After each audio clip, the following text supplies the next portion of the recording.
Each LGU has its own strengths and limitations, which must all be taken into account. Each LGU must act, but always in accordance with its capabilities and the needs of its people. Each LGU has a unique vantage point in localizing the SDGs. International and national agencies may view the bigger picture, but you, our municipal mayors, have the clearer lens to craft and implement programs and projects that are aligned with the SDGs to improve the quality of life of your constituents. In like manner, must the national government place itself at the ground level to see what works. That is imperative. You are on the front lines of action. You are our invaluable partners in this endeavor for sustainable growth. So to be clear, we are not just pumping you up so that to delegate to you all the responsibility of governance. This administration remains committed to achieving these SDGs.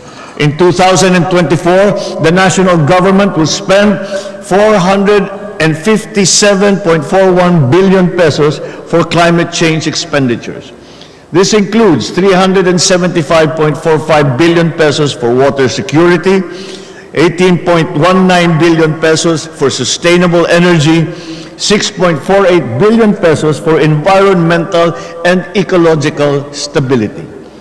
We will spend a total of 2.09 trillion on social services. But the national government cannot act alone. We must harness the power of LGUs as well as civil society organizations, the private sector, and communities towards achieving the SDGs within the committed timeline. We laud your efforts to localize the SDGs. As municipal leaders, you are agents of positive change towards sustainable development. By promoting community participation and engaging your constituents in decision-making processes, you foster a culture of citizen empowerment and community development. The work of securing the future of our children requires brave, bold visions and bold action. It is building what is grand instead of being content with what is piecemeal. It is the courage to start projects with long building timelines. Kahit lumampas na sa mga termino natin, kailangan pa rin natin isipin na hindi na bale kung hindi tayo kikilalanin. There is a saying, very clear saying, if there is much that can be achieved if people are not fighting for the credit. Basta alam na natin, maganda yung ating ginawa, marami tayong natulungan, gumanda ang buhay ng ating mga constituent, sapat na yun.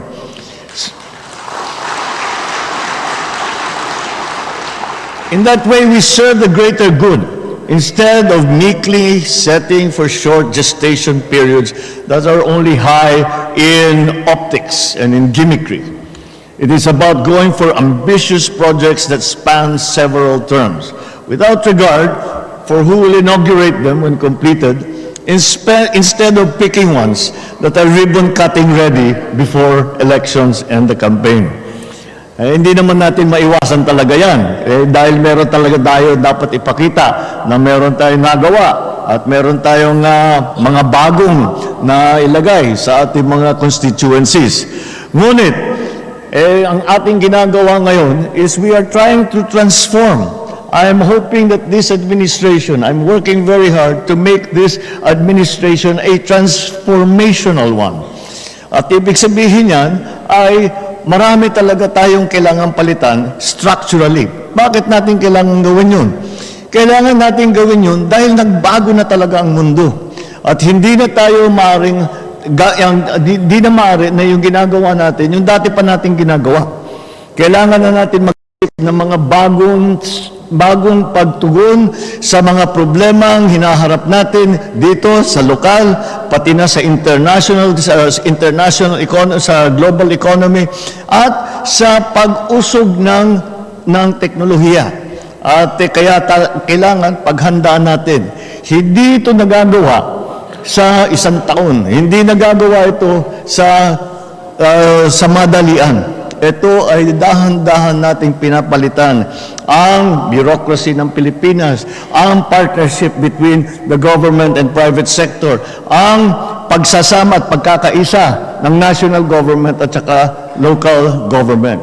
Kaya madalas kong sabihin, mandate should not be wasted on petty things. It should be used for grand things.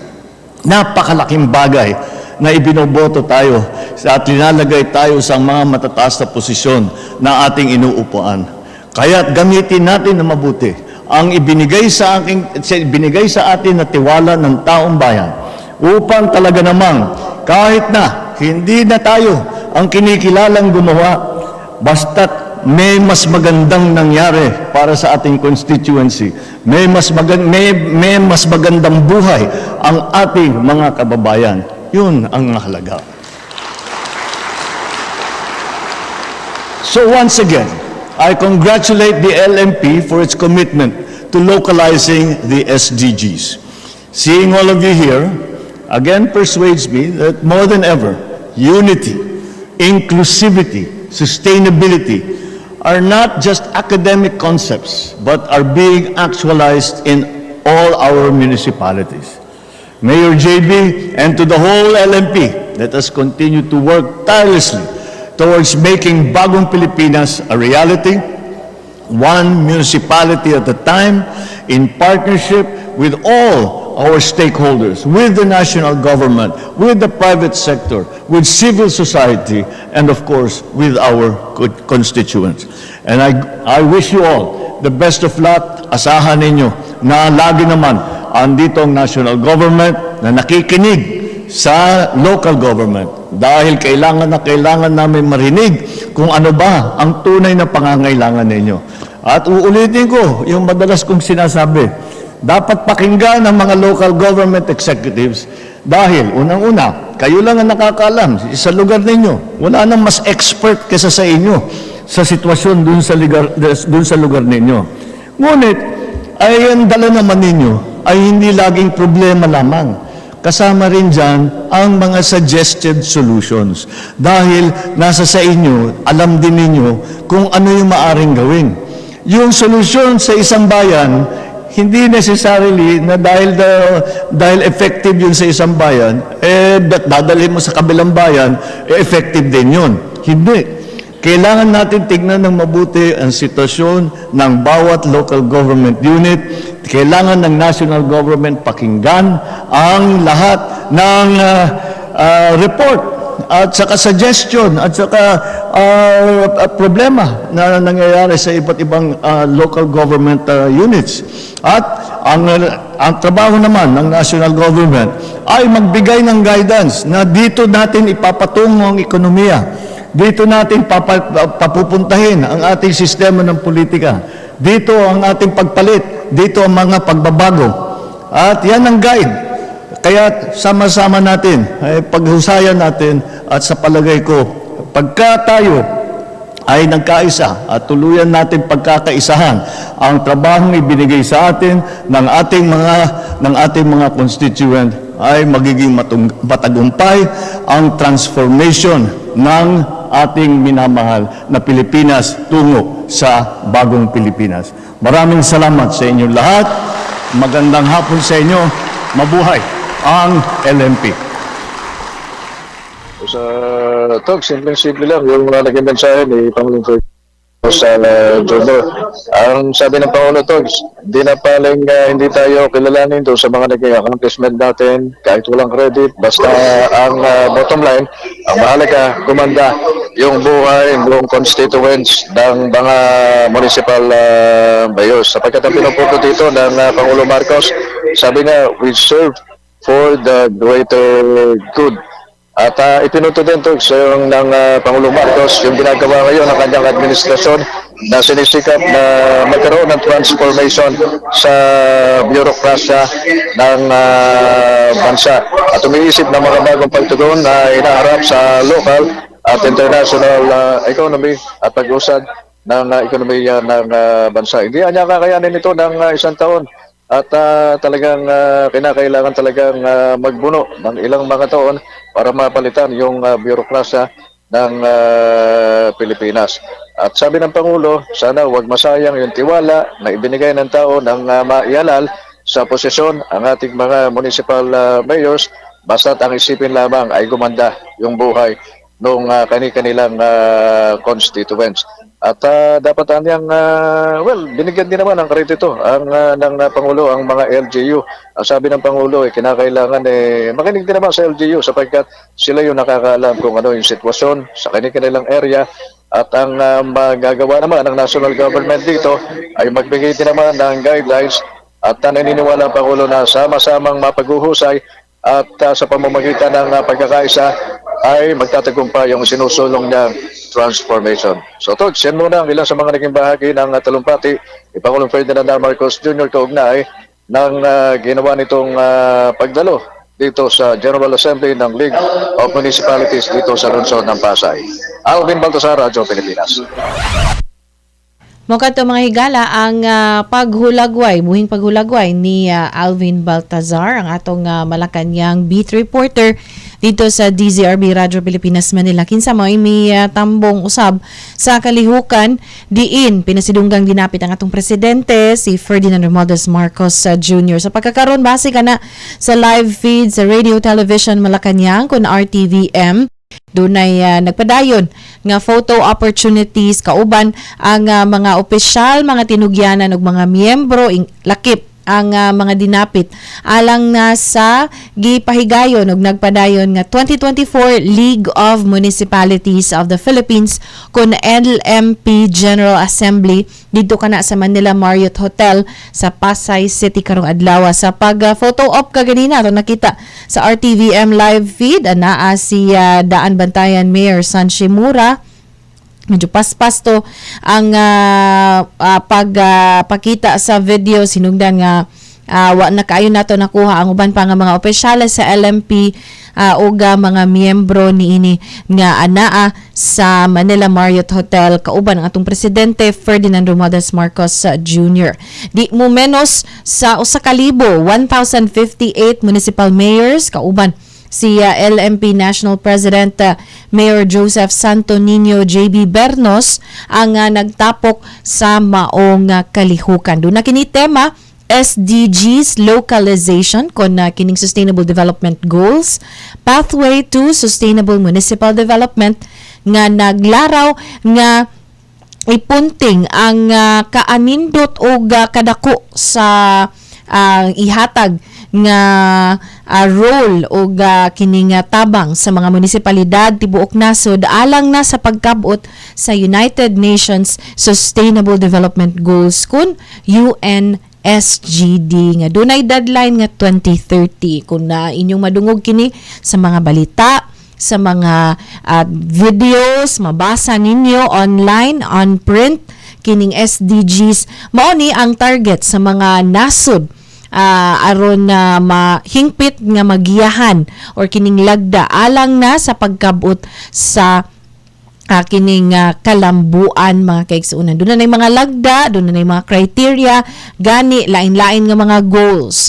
Kining SDG number 1, 2, 3, 4, 5, 6. So doon na mga nagkalain-lain nga natad niini nga gipaningkamutan sa matag nasod, lakip dinhi sa atong nasod sa Pilipinas og dakong tabang ang mga munisipalidad, lakip ang kining mga dagko o gagmay nga munisipalidad sa pagkabot niini tungod kay ang atong datos ug ang atong performance rating di man na siya i-segregate, Sir Ed, nga dagkong dakbayan or dagkong munisipalidad maoray atong i-rating, maoray tagaan og marka sa kinatibuk-an man na averaging. Kumbaga damay civilian gid ni kung di ka magtinarong so munang magtinabangay ang isig LGU aron nga ang atong marka nga makuha kaysa ato ganing natambungan nga kalihukan kadtong bag-ong programa sa DILG ug DBM nga patubig.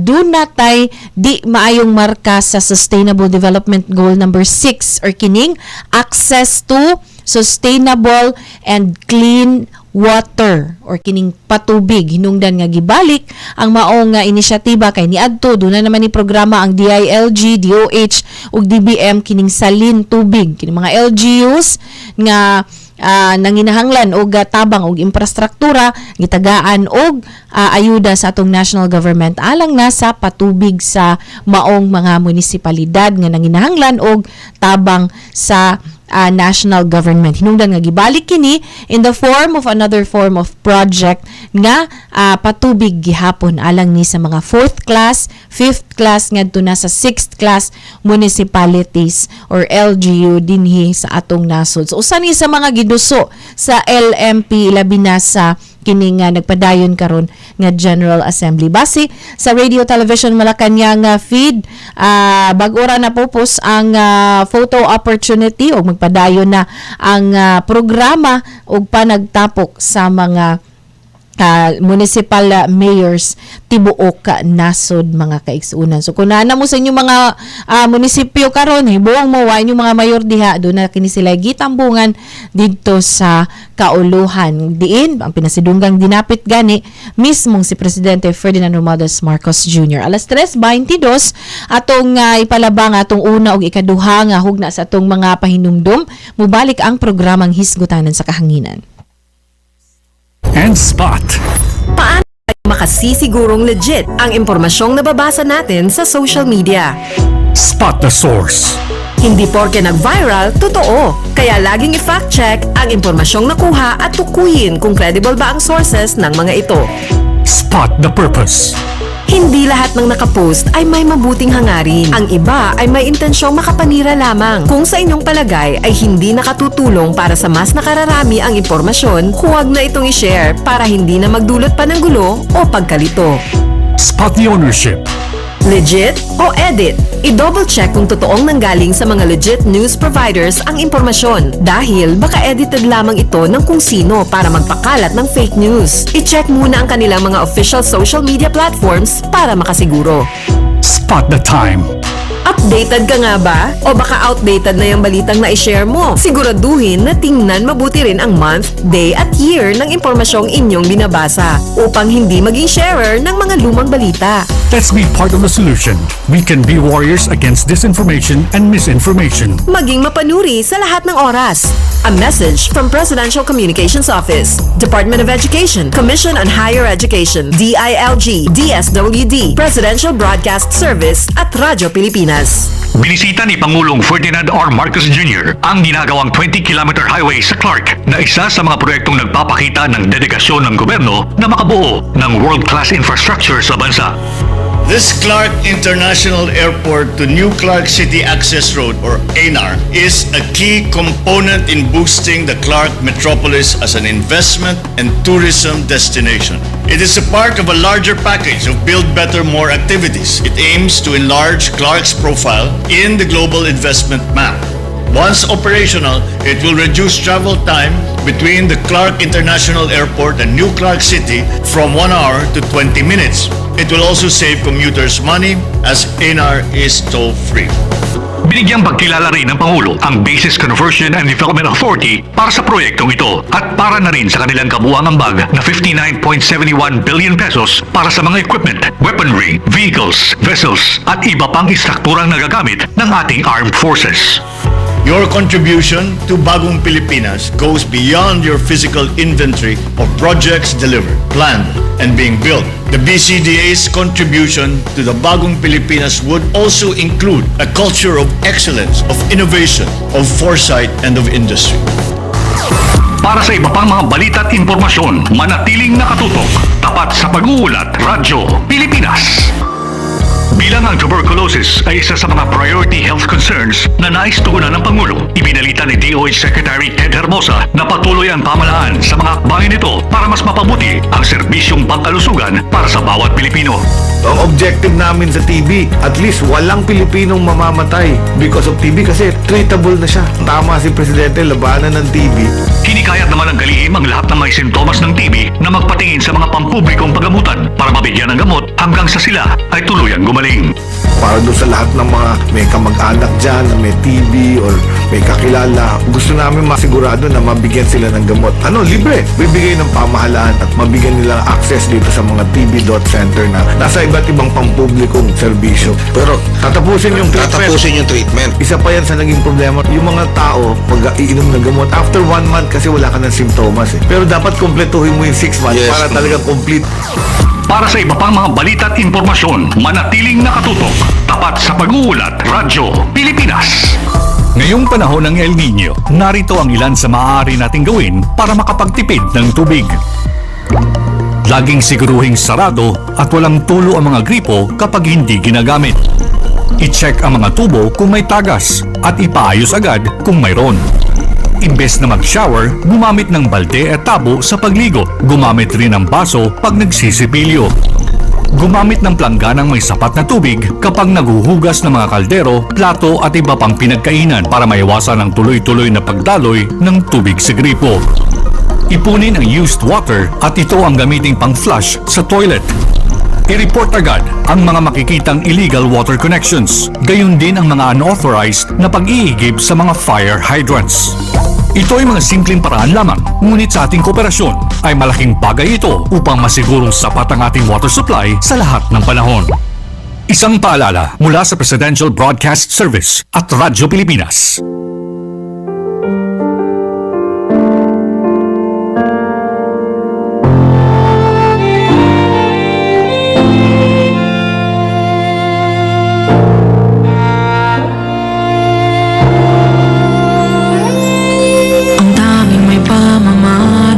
Edukasyong Pilipino, tinuturong galing at talino para maabot ang pangarap mo. Ang tanging handog ko sa'yo'y Edukasyong Pilipino. Diskarteng mula sa puso, mamamangha ang mundo. Matatag na mga guro, matatag sa mga pagsubok, matatag na mga mag-aaral, matatag na talino'y umiiral. Hinaharap ang hirap, walang takot sumugod, humahanap ng solusyon, ipaglaban ang edukasyon.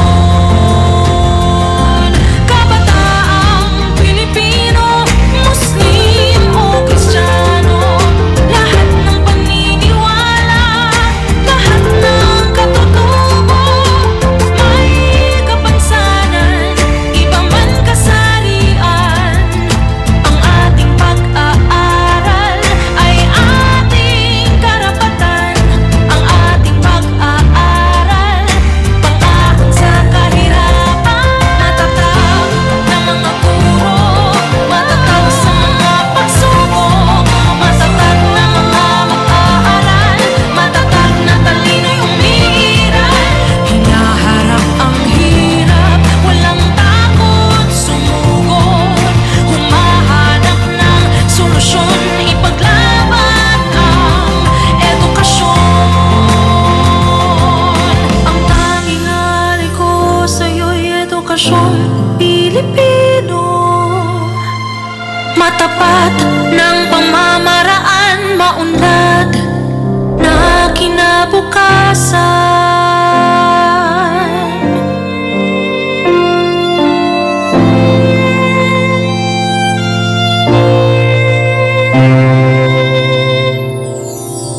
Department of Education, Bansang Makabata, Batang Makabansa. Stop and spot. Paano tayo makasisigurong legit ang impormasyong nababasa natin sa social media? Spot the source. Hindi porke nag-viral, totoo. Kaya laging i-fact check ang impormasyong nakuha at tukuyin kung credible ba ang sources ng mga ito. Spot the purpose. Hindi lahat ng nakapost ay may mabuting hangarin. Ang iba ay may intensyong makapanira lamang. Kung sa inyong palagay ay hindi nakatutulong para sa mas nakararami ang impormasyon, huwag na itong i-share para hindi na magdulot pa ng gulo o pagkalito. Spot the ownership. Legit o edit? I-double check kung totoong nanggaling sa mga legit news providers ang impormasyon dahil baka edited lamang ito ng kung sino para magpakalat ng fake news. I-check muna ang kanilang mga official social media platforms para makasiguro. Spot the time.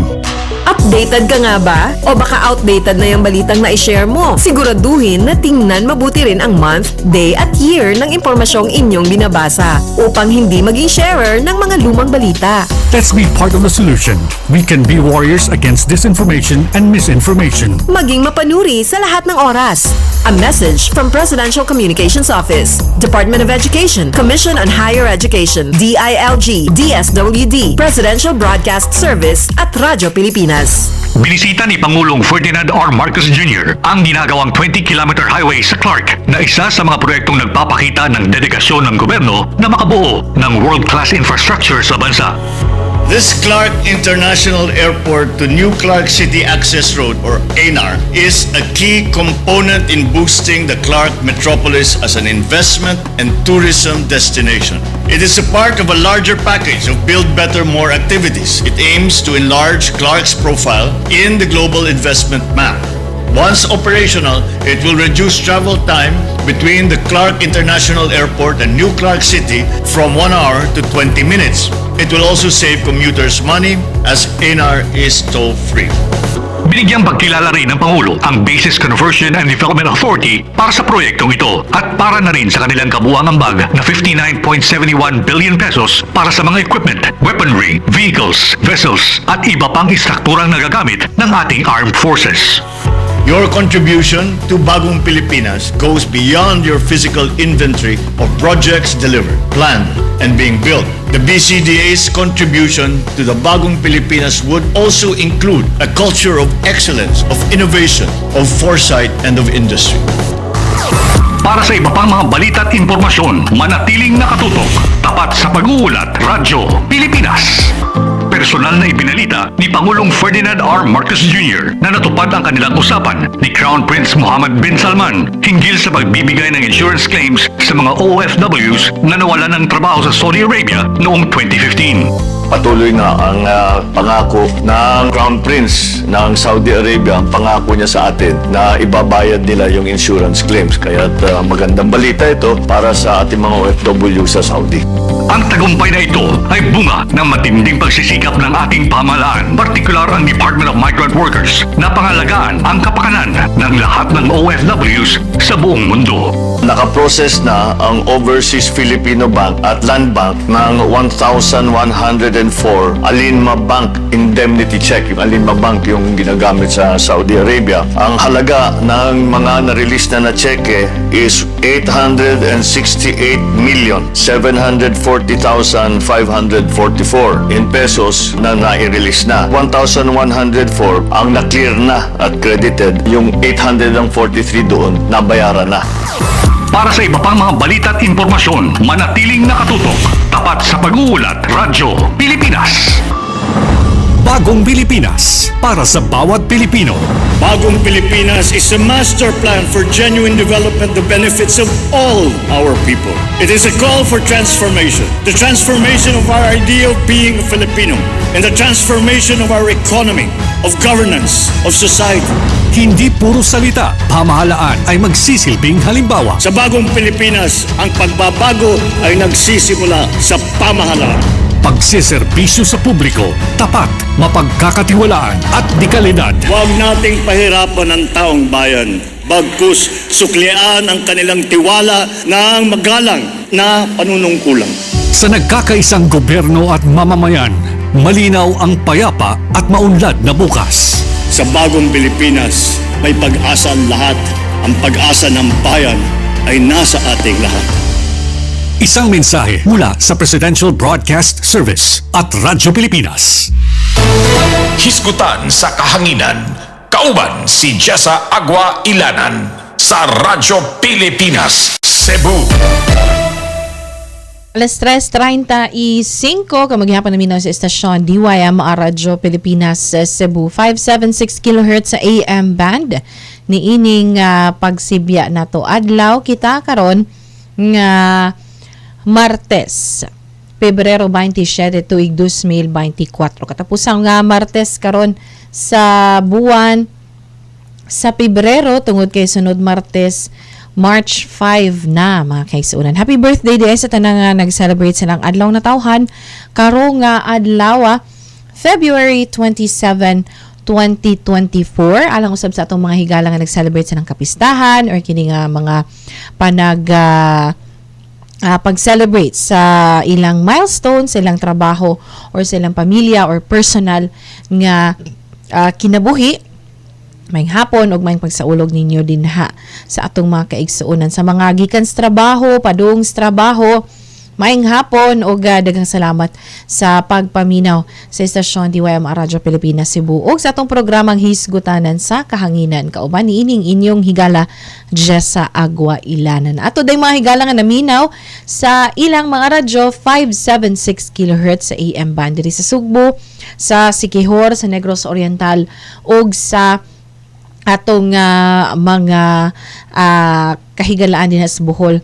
Atong mga kaigsuonan sa outside the Central Visayas diri sa Eastern Visayas, Western Visayas, Northern Mindanao nga maabot ning Sibya sa ilang mga radyo mga kaigsuonan. Daghang salamat sa inyong pagpaminaw og ang atong mga higala usab online sa atong live streaming pura buyag Sir Ed ang atong signal karon wa ta maputol tunga narabata sa atong baga Sibya pura buyag mga kaigsuonan. Atong mga higala nga anaa online sa atong live streaming sa Radyo Pilipinas Cebu Facebook page o sa atong YouTube channel mga kaigsuonan. Di pa lamang dugay or sa pagsugod gyud sa atong mga programa na abtanta sa pagpadangat sa mensahe sa atong Presidente Ferdinand Romualdez Marcos Jr. alang na siyang lakaw karong hapuna nga mao ang pagtambong sa 2024 League of Municipalities of the Philippines kun LMP General Assembly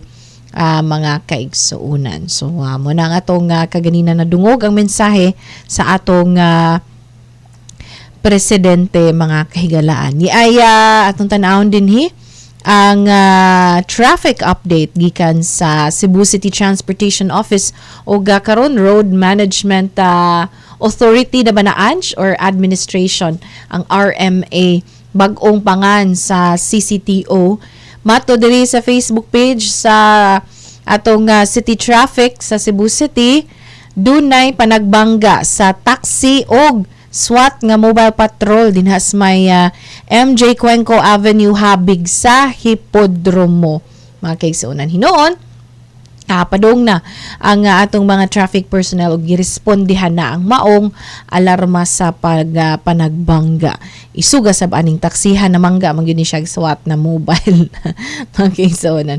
Ang sa may Lahug area or kining Gorordo Avenue Sudlon area dunay nagbangga usab nga sedan o motorsiklo hinaot waray injury hinon wara man sab gi-specify sa CCTO kun duna bay kining mga kaygalaan nato in town nga na injured sa maong alarma sa panagbangga. Hinaot sab nga natangtang na ning disabled truck sa Sirhing Osmeña dool sa may Kukalyong office tungod kay ang southbound nga lane niini giokupar sa maong naaberya nga truck mga kaigsuonan. Ngano gyud kaning mga truck no dinhi nga sige magkaaberya mo na nun hinungdan nga muot na gyud noon ang dagan kay trapiko imbis na taas ng volume mosamot tungod kay dunay mga aberya nga truck. So hinaot mapangitaan ning paagi sa atong mga local government units ug sa atong mga traffic management offices dili lamang dinhi sa Cebu City kundi sa Metro Cebu ug sa kinatibuk-an aron masulbad kining maong problema. Lakat sa panahon kita less likely kun gamay ang tsansa nga makasinati og pag-ulan dinhi sa Central Cebu ingon man sa southern portion of Eastern Samar, southern portion of Samar, eastern portion of Leyte and central portion of Palawan mga kaigsuonan. Dunay gipahigayon kaganina nga buntag di ay nga kining gipahigayon or gani nagpadayon karon pa ang El Nino National Forum on El Nino and 169th Climate Forum nga nagpadayon ug gihatod kana sa DOST Pag-asa ug ang mga private partners. Ato kining suwayan sa pagpaminaw ug pagpakisayon by drought. And it made sense to do a pilot of anticipatory action in the province. Next slide. So what does this mean for us? One is we are targeting households that are foreseen to become food insecure and whose livelihoods will be impacted. And therefore, we want to make sure that we're also focusing on rain-fed farming households. We see that there are already interventions being made for irrigated farms, but in this case, we wanted to focus on rain-fed farming for corn and palay. The second is focusing on poor and vulnerable households who are able to access essential commodities. We know, I always say that when El Nino ends, based on the forecast, there will always be after effects. Hindi naman nagtatapos yung hirap nung magsasaka. No? The hardships because of the loss of crop redounds to income loss. And therefore, we need to see how we can also address that. Next slide. All right. Why do we keep on insisting on linking this whole concept of anticipatory action with social protection? Now, you've heard the concept of social protection being mentioned here. Largely because we recognize that there is a robust social protection system in the Philippines. Ano ibig sabihin nun? May targeting system na tayo. No, we have the National Housing, the Listahan ng 3, no? Which is based on proxy means test. And although there are challenges to it, some people would say it's a static database, etc., it still is the first line of defense in terms of scaling up a response. And that's why the use of listahanan is important. But at the same time, because we focus on smallholder farmers and fisherfolk, the RSBSA is also a primary database that we use for targeting our beneficiaries. The next slide. All right. So in the concept of anticipatory action, maybe later on when we have time, we'll show you the video, no? But one critical component of anticipatory action is pre-agreed triggers. Ano ba ang magiging basihan natin for the action? What will be the basis for us to say, go ahead, release the cash-based interventions. Go ahead, support the supplemental irrigation. We base it on several data sets, no? The first coming from Pag-asa. The second coming from PhilSA, which is an agricultural drought outlook. No? Doon meron siyang, at saka isa yung combined drought index. Not only do we look at precipitation, we look at soil moisture, we look at vegetation health, temperature. These are like the basics for us to say, all right, we've reached agricultural drought. No?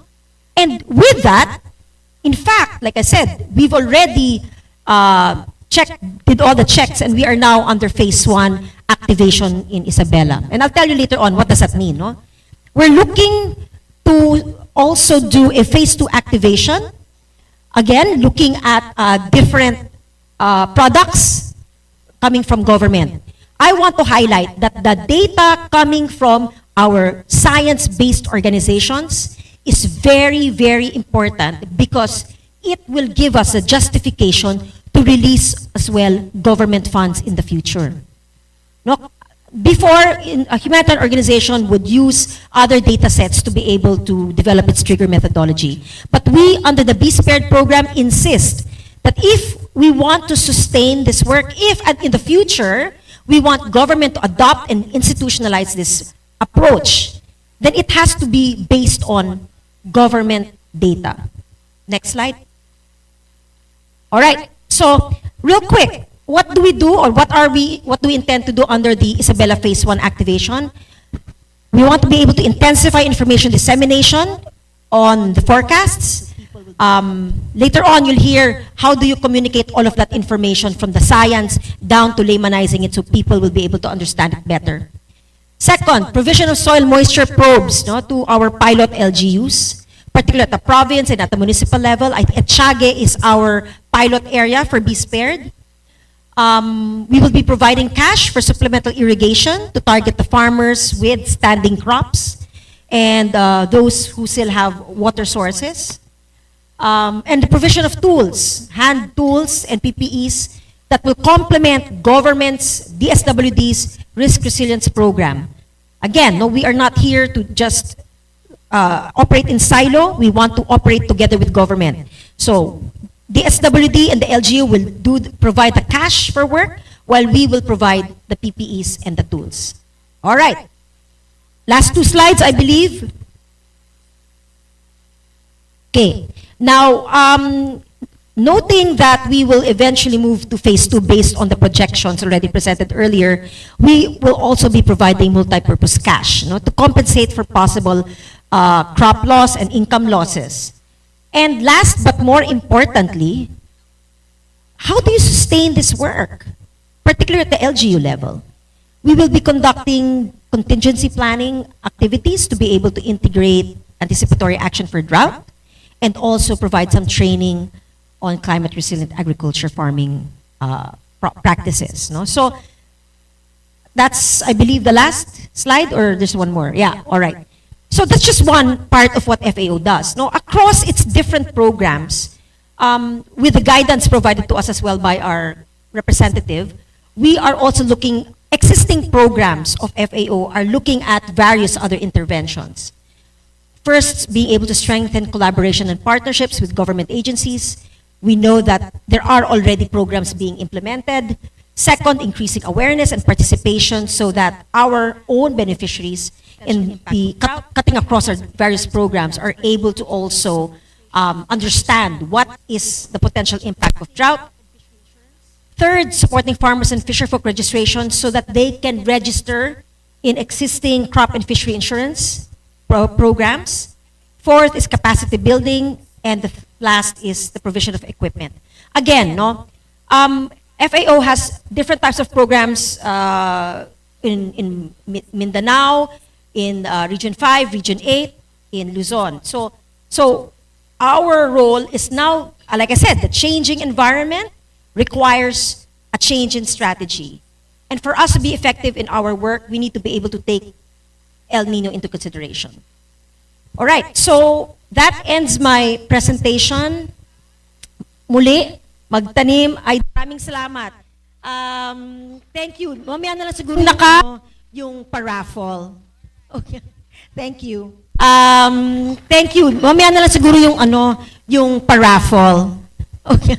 Thank you. Ito nagpadayon nga National Forum on El Nino and at the same time 169th Climate Forum nga nagpadayon funded by European Union Humanitarian Aid, ingon man United Nations, o katambayayong atong mga government agencies, ang Department of Science and Technology, Department of Social Welfare and Development, Department of Agriculture, o uban pang mga atong mga national government agencies nga nagtambayayong aron sa sagubang sa suliran sa El Nino phenomenon, ingon man ang padayon nga atubang sa hagit sa climate change mga kaigsuunan. Alas 3:49 palabang tang last sa atong pahinumdum balik ang hisgutanan sa kahanginan.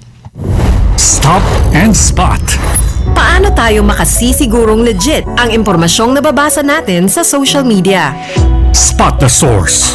Hindi porke nag-viral, totoo. Kaya laging i-fact check ang impormasyong nakuha at tukuyin kung credible ba ang sources ng mga ito. Spot the purpose.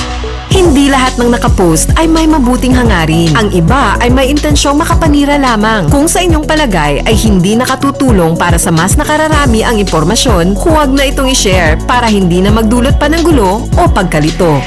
Spot the ownership. Legit o edit? I-double check kung totoong nanggaling sa mga legit news providers ang impormasyon dahil baka edited lamang ito ng kung sino para magpakalat ng fake news. I-check muna ang kanilang mga official social media platforms para makasiguro. Spot the time. Updated ka nga ba? O baka outdated na yung balitang na-share mo? Siguraduhin na tingnan mabuti rin ang month, day at year ng impormasyong inyong binabasa upang hindi maging sharer ng mga lumang balita. Let's be part of the solution. We can be warriors against disinformation and misinformation. Maging mapanuri sa lahat ng oras. A message from Presidential Communications Office, Department of Education, Commission on Higher Education, DILG, DSWD, Presidential Broadcast Service at Radyo Pilipinas. Good news para sa ating mga senior citizens na benepisyaryo ng DSWD Social Pension. Finally, ay funded na po yung increase para doon sa ating senior citizens sa Welfare Act. Ito yung ating para sa mga indigent natin, yung mga social pensioners. Ito ang ibinalita ni DSWD spokesperson Asek Romel Lopez kung saan 4 million indigent pensioners ang entitled dito. From 500 pesos ngayong taon po, fiscal year, ay nag-increase na ito sa 1,000 pesos. So sila po yung makakatanggap nito. Semestral po ito, 2 bigayan po ito sa loob ng isang taon. So makatatanggap po sila ng 6,000 piso sa unang SEM and then another 6,000 doon sa pangalawang SEM. Para sa iba pang mga balita at impormasyon, manatiling nakatutok, tapat sa pag-uulat, Radyo Pilipinas. Nahibaw pa mo nga ang stereotype kay ang paghulagway sa usa ka tawo o generalization bisan dili kini pirmi tinuod? Pananglitan, kung makakita ka og usa ka tawo nga nagsulob og adjuhos, musulti na ba ka nga siya bright? Dili, sama ra ka na nga ang color blue kay para sa mga lalaki ug ang color pink para lamang sa mga babae. Ayaw pagpadala sa stereotype nga gihatag sa katiningban. Dapat atong huna-hunaon nga gawasnon kitang tanan sa pagpili kung unsa man kita. Pahinumdum gikan sa DYMR Radio Pilipinas Cebu. For 53 years, the people suffered from heartless communist terrorists Who killed thousands and are killing thousands more? They destroyed families, our youth, and their dreams. There should be accountability for human rights abuses and ISL violations. Our people have had enough of this senseless violence. Thousands have already surrendered For genuine peace and development. Together, victory will be ours. Dengue na mula sa kagat ng lamok ay ating maiiwasan kung 4S ay ating sasagawa at pakikinggan. Search and destroy. Destroy natin yung mga maaring pamahayan ng lamok sa pamamagitan ng pagtaod sa mga kagamitang maaring pag-ipunan ng tubig at pag-intlugan ng lamok. Self-protection. Ito ay pamamagitan ng pagsuot ng damit na may mahabang manggas o pantalon o maaring paggamit po ng insect repellent. Seek early consultation. Unang simptomas pa lang katulad ng pananakit ng tiyan, tuloy-tuloy na pagsusuka, pagdurugo ng gilagid o ilong, pagkapagod o pagkabalisa, dapat po kumonsulta na tayo sa pinakamalapit na health center at doktor. Support fogging and spraying. Sa mga lugar lamang na may pagtaas ng kaso ng dengue.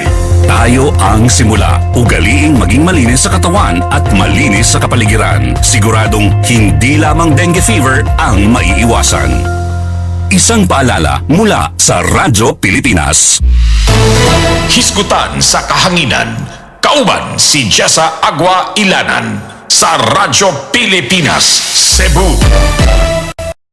Alas 3:54 sa kahaponon, balik ta dinhi sa panapos na nga bahin sa atong programang Hisgutanan sa Kahanginan. Gikan sa pagtambong sa League of Municipalities of the Philippines, anaa na karon naabot ang atong presidente sa lain na usab nga kalihukan nga gitambungan niini mao ang Pag-ibig Fund Chairman's Report 2023 diin ibida sa ahensya dinibida sa ahensya ang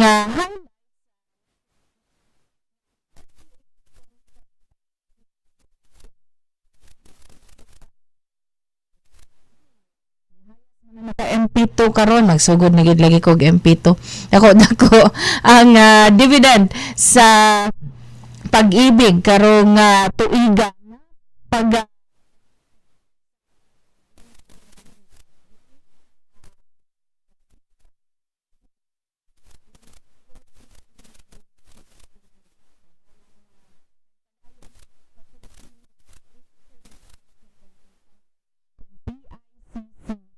nga sa Pasay City gihapon. Ang bagura nagsugod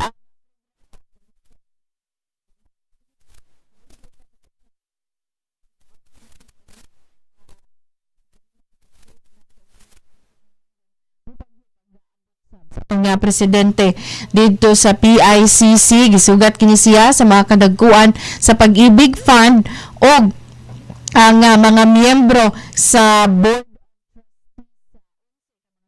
Board of Trustees. Diin ang Department of Human Settlements and Urban Development kung DH Sud Secretary Jose Rizalino Acosar ang nango sa 11-member Pag-ibig Fund Board of Trustees. Ang 2023 performance report nga nagpunting sa mga aspeto sa palambo or labi na ang savings dividend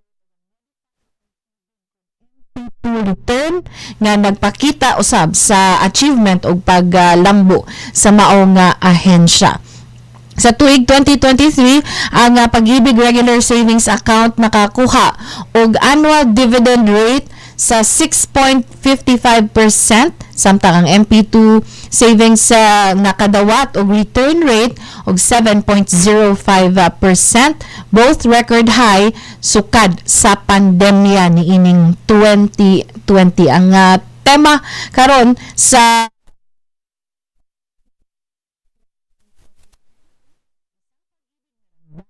mga lahat, the Home Development Mutual Fund nga Pag-ibig Fund. Atong so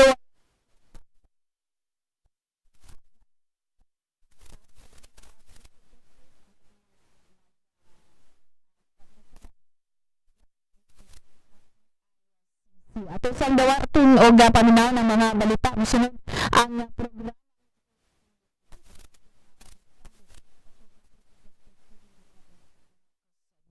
Salamat, maayong hapon. Serving the Republic of the Philippines for more than 75 years. Ito po ang Presidential Broadcast Service. Pakinggan, panoorin, agaran in real time, o balikan sa pag-scroll up and down. Mga balitang dapat malaman, impormasyong tunay at napakikinabangan. Saan ka man sa buong kapuluan. Bangon sa bagong sigla. Kababayan, kasama ang social media. Powered broadcaster ng bagong mamamayan. Tapat sa pag-uulat. Ito po ang Presidential Broadcast sa Metro Cebu, Radyo Pilipinas.